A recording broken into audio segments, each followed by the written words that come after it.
Talk about why we're staying here and not moving on the 6th. Concerns with the media, just like break it down into sections so that we don't stay for 2 hours on one topic. I had a long talk with Mike, and we've come to a really good understanding of concrete steps to do this. We just want to present it to the GA. Okay folks, this is Leo. He's visiting here from Prince Edward Island in PEI. And, the Red Mud State. That's right. And he's just here visiting, checking out the scenes, talking to people, and I was decided to come over and ask him in regards to like the media in your province and the media across the country that you've been seeing. How are things being perceived in regards to the Occupy movement in your hometown? Well, it is reported across the country, and in our province it's reported. I think increasingly it's being reported in a positive way. They're recognizing that the young people and the many people that are here, and in almost every city across the country and many cities, they're recognizing that the inequalities that exist, that the capitalist system is broken, the financial banks have ruined many people. Young people are concerned about the ecological state of the world, and this is a symbol that things need to change. Yeah. A lot of people who come down here, they think we're a bunch of riffraff. They think we're a bunch of homeless bums, you know, a bunch of losers who don't know why we're here, and so on and so forth. After coming down here, speaking with a couple people, how do you view that type of opinion? Well, I know why they're here. People are fed up with the way the system is working in this country, the United States, and around the world, and they're here to tell the world things have to change, and they're going to demand change, and it will change if people like you stay here and bring the attention of the major issues facing the world to the attention of many people who want to sit at home. You're so important.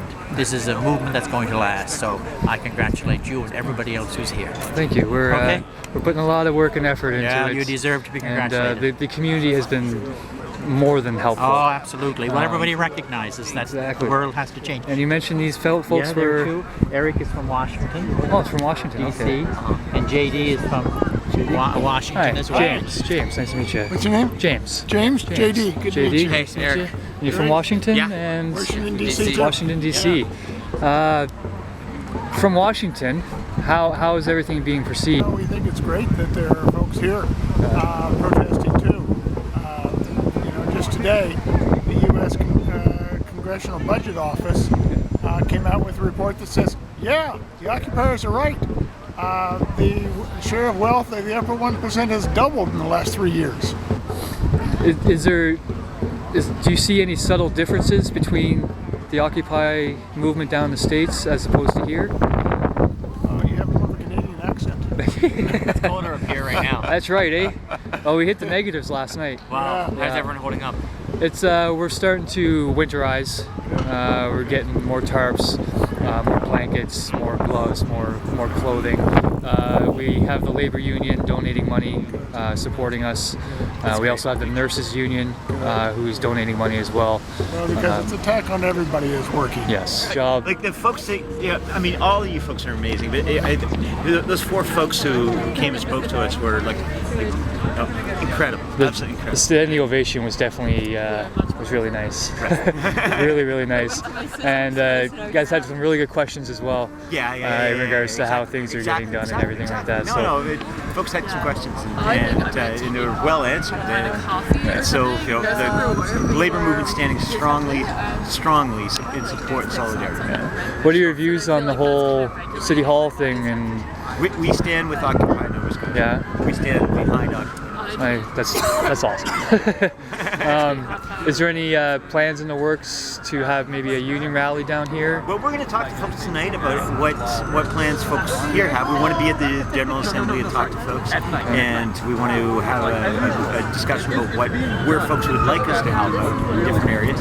Certainly, we want to bring union members down here. We want to have rallies. We want to have all kinds of things, and so we want to start mapping out some plans. The Nova Scotia Federation of Labour, which represents 78,000 unionized workers from across Nova Scotia, in all unions, in all segments of the economy, folks who work in all kinds of things, private sector, public sector, met with a general convention, which only happens every 2 years.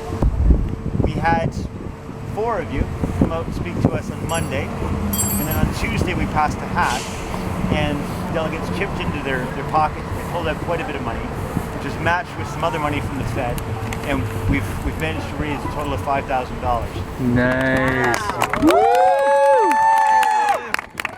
In addition to that, the labor movement is solidly behind Occupy Nova Scotia in support and solidarity. Brother Ken Lowenza, who's the president, the national president of the Canadian Auto Workers, was here only briefly at your site because he was only in town for hours, and speaking at our convention for over an hour of that. It wants to help out and find a way to make sure you've got water, fresh water here on the site, so that you're not having to worry about bringing in water in other ways. So we want to work with folks on that. So we wanted to kind of figure out who the liaison with on those kind of issues. The Nova Scotia Government Employees Union actually has a print shop in their office, and she's going to work on some stuff to see what we can do about actually providing some free printing for magazines. Wow. There you go, James. Nice. And it was absolutely inspiring to actually watch what your guys' speeches had an effect on our members. Because suddenly the talk of the occupation was what was going on at the convention, actually. It was what was being discussed in coffee breaks or over lunch, or even on the convention floor, of course, as delegate after delegate get up to the mic praising the Occupy movement, not just here in Nova Scotia, but actually across the globe and across North America. So I think the support there is very, very deep. It was certainly on a level that I didn't actually anticipate from our members, so that was a really, really good thing to see.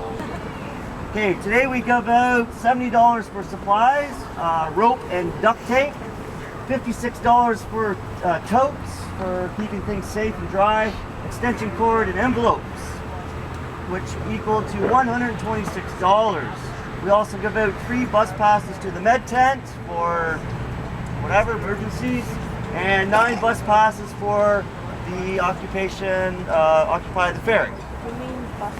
Bus tickets, sorry, bus tickets. So that leaves us, what, $1,344 in cash, including $200 in the account. No bus passes, $200 in gift cards from Subway, $11 in American money, and change jar. Now the last update in the book was the 24th, and it total was $851.50.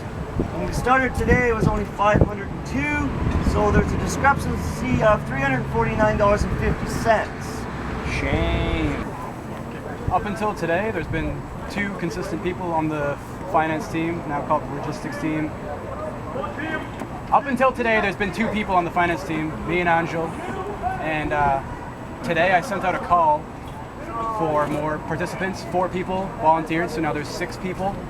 And I worked them through our day-to-day activities. Now, before, there was a problem having multiple people around at the same time, so there's a lot of liability issues just having one person handling money coming to and from the safe and the bank account. Now, it's required in the group to have 2 people present to double-check each other's work, mainly, and there's going to be financial meetings hopefully on a daily basis, but if that's unwieldy, at least bi-weekly, I'm thinking, or as needed, where everyone is, it's an open call, like a mic check, finance meeting, just like we do the facilitation meetings and everything else, where anyone that has any concerns or just wants to sit in and observe, we'll discuss all the financial matters, come to agreements together, so that it's not just one-on-one. anymore between, you know, one person in the working group and one person on the finance team making decisions that affect the whole group. That's what we're doing to make things more visible. We also need some way to make sure that whatever was supposed to be purchased was actually purchased. So like the milk, there was like a $55 milk charge. And I don't know if there was that for the milk being bought. Direct response for that? We're going to be a lot more strict on getting receipts back and change being, you know, accounted for. Exact. If you get $60, we want to see $60 spent. If you don't prove that $60 spent, you are held liable for the $60. Simple. There was a discrepancy between the balance in the bank account and what we had recorded. Can we adjust that? We're wanting to. The thing is that the book was not recorded yesterday, and the individual who was in charge of yesterday's finance is not here, so there's lots of accountabilities that we actually can't really work through as of right now. As you can imagine, this is a discussion about the letter and how we are going to respond to it. Okay, so I just want to lay a couple of facts on the table first. One, the mayor issued this. Two, the mayor doesn't have the power to issue this order. Currently, we are not breaking any municipal bylaws. There is nothing that they can actually fine us for. That means we're simply occupying the space like any citizen has the right to do, that we are not violating any municipal bylaws. There is nothing we can actively be fined for. That said, that doesn't necessarily mean this doesn't merit a very long discussion about what we do. The November 6th date, in my opinion, and now I'm going to editorialize and stop giving facts. In my opinion, there's no reason, and I spoke with municipal workers today that clean this park. They do not need 3 days to clean this park. They guarantee me that they can do it in much shorter time than that. So the deadline that has been set is a political deadline that the mayor has set. I'm not entirely clear of motives yet, but it's a deadline that's been set by the mayor. It doesn't necessarily need to be met in order to clean the park for Remembrance Day. I've got my own thoughts on whether or not we should leave the space, but I'm not sure that a decision on that is going to be made tonight. But my thoughts on this are that November 6th is an arbitrary deadline, so there's no reason to follow it. Whether or not we want to leave the space during Remembrance Day, I think is a different discussion from whether or not we leave on November 6th. So I think I would like to separate those two kind of things.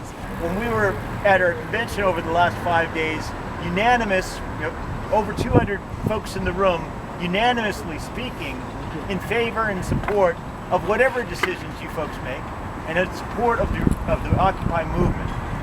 I go to grocery stores, I go to coffee shops, anywhere I go, engaging folks in discussion, everyday folks. There's tremendous goodwill. People may not say, I stand in solidarity, but you start talking to them, there's tremendous goodwill.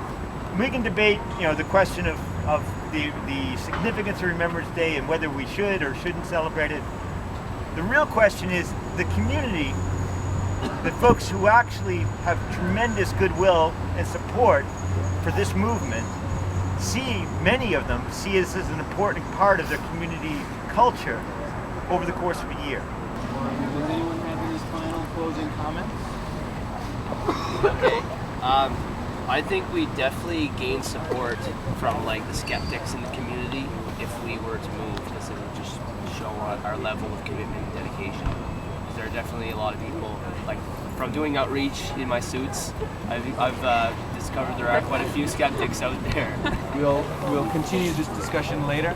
Anybody have any just other, not related to the Remembrance Day, any just the final before we end?